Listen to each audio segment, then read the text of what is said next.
हम पशुपालन विभाग पर आपका ध्यान आकर्षित करना चाहेंगे। भारतीय सभ्यता में पशुधन का महत्वपूर्ण योगदान है और सच में धन की श्रेणियों में सबसे पहली पंक्ति में गाय का स्थान है। गाय, हाथी, घोड़ा और इसके बाद रतन, सोना, चांदी, रुपया, पैसा बाद में। ये धन की श्रेणी है और सच में अब इसी श्रृंखला में योगी सरकार गौवंश को संरक्षित और सुरक्षित रखने के लिए पूरा फोकस दे रही है। हमारा गौवंश निराश्रित ना हो। अब बरसात का समय आ रहा है। हमने अपने पूरे विभागीय अधिकारियों को स्वयं लगकर 75 जिलों में हमने भूसा कलेक्ट कराया, भूसा बैंक बनाए। ये भूसा बैंक इसलिए बनाए हैं क्योंकि बरसात में भूसा मिलता नहीं है। हर जिले में 75 जिलों में 3574 हमने भूसा बैंक बनाए हैं और इन बैंकों में 3,26,000 टन भूसा एकत्र करा दिया है। गौवंश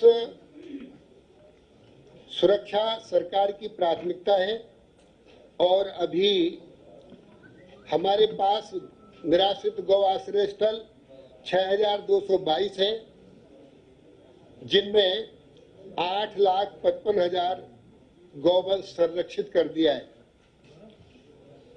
हम भरण पोषण के लिए 900 रुपए प्रति गाय देते हैं और गौ संरक्षण पोर्टल का भी निर्माण किया जा रहा है, जिस पर शिकायत करके सूचना देकर उस पर हम पूरी कार्रवाई करेंगे। इसमें एंड्रॉइड मोबाइल ऐप भी विकसित किया है। हर विकास खंड में 2000 से लेकर 4000 तक निराश्रित गायें रखने के लिए उत्तर प्रदेश के मुख्यमंत्री माननीय योगी आदित्यनाथ जी ने धन आवंटित किया है और हम हर ब्लॉक में 3000 से 4000 संरक्षित गाय करने के लिए एक गौशाला बनाएंगे और ये गौशालाएं हमारी आत्मनिर्भर गौशालाएं होंगी। देसी गायों का मैंने कई बार कहा है कि देसी गाय का दूध अमृत है और देसी गाय दूध कम देती है। इसकी उत्पादकता बढ़ाने के लिए हमने विभाग के द्वारा सैक सीमेंट के द्वारा इसकी दूध की उत्पादकता बढ़ाई जाएगी, क्योंकि कनाडा हमसे देसी गाय मांग के ले गया और देश भी देसी गाय मांग रहे हैं। हमारे लोग देसी गाय को छोड़ने का काम कर रहे हैं, तो देसी गाय अब कोई छोड़ेगा नहीं। इसके लिए हम गाय के गोबर से सीएनजी भी बनाएंगे। गाय का गोबर 2 रुपए किलो खरीदेंगे और गाय का दूध भी खरीद रहे हैं। तो इस तरीके से ये सिस्टम डेवलप करने का काम किया है। दूसरा, जो गोचर भूमियां हैं जिन पर भूमाफियाओं के कब्जे हैं, जिलाधिकारियों को निर्देशित करते हुए माननीय मुख्यमंत्री जी ने आदेश किया है। गोचर भूमियों को चिन्हित करके उन्हें छुड़वाने का काम किया गया है और साथ ही उनमें हरा चारा बुवाकर गौ आश्रय स्थल पर गायों को चारा भूसे के प्रबंध के साथ साथ हरे चारे की व्यवस्था की गई है।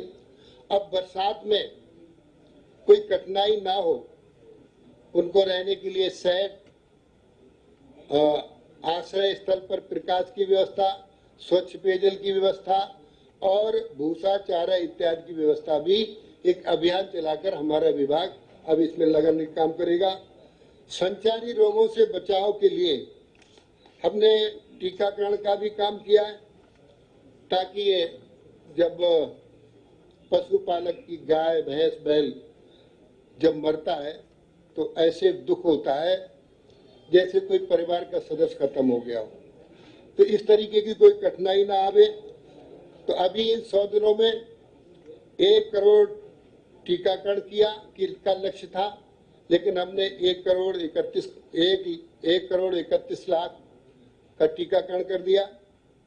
20 लाख पशुओं को कृत्रिम गर्भाधान कराना था 100 दिनों में, लेकिन हमने 20,13,443 की प्रगति की है। और 11 लाख, जो अभी मैं सेक्स ह्यूमन की बात कर रहा था, वर्गीकृत वीर्य स्टा उत्पादन के लिए 11,324 की प्राप्ति कर ली है। 50 100 दिनों में 50,000 निराश्रित गौवंश आश्रय स्थल बनाकर उनको संरक्षित करने का काम किया है। जो अभी 2000 से लेकर 4000 तक की बात कर रहे थे, इन 100 दिनों में 20 निर्माणाधीन गौ संरक्षण केंद्र का निर्माण कार्य करके पूरा और इन्हें 100% कर दिया है। 1000 अस्थायी गौ सेवा केंद्र बाड़ा बनाकर ये काम भी हमने 100 दिन में पूरा कर लिया है। पशुपालक को इलाज के लिए कहीं कठिनाई ना हो तो 520 मोबाइल वेटरनरी यूनिट तैयार है। 520 महान 1962 नंबर पशुपालक डायल करेगा तो 1 घंटे में ये मोबाइल वैन हमारा, जिसमें एक डॉक्टर, एक कंपाउंडर उसके घर पहुंच जाएंगे और पशु का इलाज उसके दरवाजे पर। योगी सरकार किसान के द्वार ये व्यवस्था भी हमने लागू की है। इस तरीके से देश में दूध उत्तर प्रदेश का पहला नंबर है। दुग्ध उत्पादन में देश में हमारे उत्तर प्रदेश, देश में पहले नंबर पर उत्तर प्रदेश है। अभी इन 100 दिनों के लिए जो टास्क दिया था विभाग में, जिसमें नवीन समितियों का गठन और जो समितियां अक्रियशील हो गई थी उनको सक्रिय करना, इसके लिए 2022-23 में 8,695.166 लाख बजट आवंटित कर दिया गया है। दूसरा, किसान कैसे अच्छा दूध प्राप्त करे, उस दूध की उत्पादकता को कैसा लाभ उठावे, इसके लिए प्रगतिशील किसानों को प्रशिक्षण देने का काम भी हमारे विभाग के द्वारा किया जा रहा है। इसके लिए 672.92 लाख रुपए का बजट में प्रावधान किया है। तीसरा, पशुओं का स्वास्थ्य ठीक रहे और इसमें अच्छा पशुआहार, पराग पशुआहार, इसकी व्यवस्था भी ठीक की है। इसके लिए भी 602.82 लाख रुपए का बजट आवंटित कर दिया है। प्रदेश सरकार अच्छा जो दुग्ध उत्पादन करते हैं, जो किसान अच्छा दूध पैदा कर रहे हैं सबसे श्रेणी में, उन्हें नंद बाबा पुरस्कार से सम्मानित किया जा रहा है। और इस पुरस्कार में प्रदेश स्तर पर 51,000 रुपया, जनपद स्तर पर 21,000 रुपया और ब्लॉक स्तर पर 5 यानी 5100 रुपए देने की व्यवस्था है। इसी तरीके से डेयरियों में किसानों को गोकुल पुरस्कार, इसे प्रथम पुरस्कार में 2 लाख रुपया, द्वितीय पुरस्कार में 1.5 लाख रुपया और जनपद स्तर पर 51,000 रुपए देने की व्यवस्था भी दुग्ध उत्पादन में की है। हमने 100 दिन में जो लक्ष्य निर्धारित किया था उसे पूरा कर लिया है। 125 समितियां गठन करनी थी, 150 कर ली और पराग ई पोर्टल का भी विकसित हो गया, जिसमें 5,000 के लक्ष्य के सापेक्ष 14,310 महिला सहायता समूहों को भी आगे बढ़ाने का काम किया है। तो इस तरीके से दूध उत्पादन में भी हम आगे बढ़ रहे हैं। और अगला विभाग है हमारे पास नागरिक सुरक्षा। नागरिक सुरक्षा में क्योंकि इस समय हम जल्दी ले रहे हैं, अभी तुरंत खत्म कर दें। अभी हमारा वो हम अपना पूरा कर लें वो मत, इसके बाद नागरिक सुरक्षा, जैसे अभी यूक्रेन और रूस में युद्ध चल रहा है, वहां बंकर है, हमारे देश में बंकर नहीं है।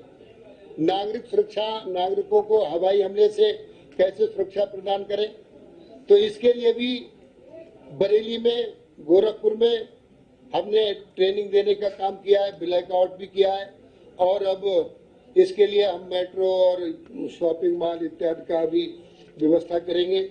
अभी हम नागरिक सुरक्षा में 9 से 51 स्वयं सेवकों की भर्ती करनी थी, जिसमें से 1621 स्वयं सेवकों को प्रशिक्षित कर दिया है और हर समय पर जो हमारे नागरिक सुरक्षा में जो सिविल डिफेंस में लगे अधिकारी हैं, समय समय पर कोरोना में भी इन्हें काम किया था और इस समय आजादी के अमृत महोत्सव पर तिरंगा रैली का आयोजन, देशभक्त महापुरुषों का, स्वतंत्रता संग्राम सेनानियों का, शहीदों के याद में स्मृति में प्रदर्शनी कराना इत्यादि का काम भी हम लोग लगातार इसमें कर रहे हैं। कुछ विभागों में है हमारा ये विभाग।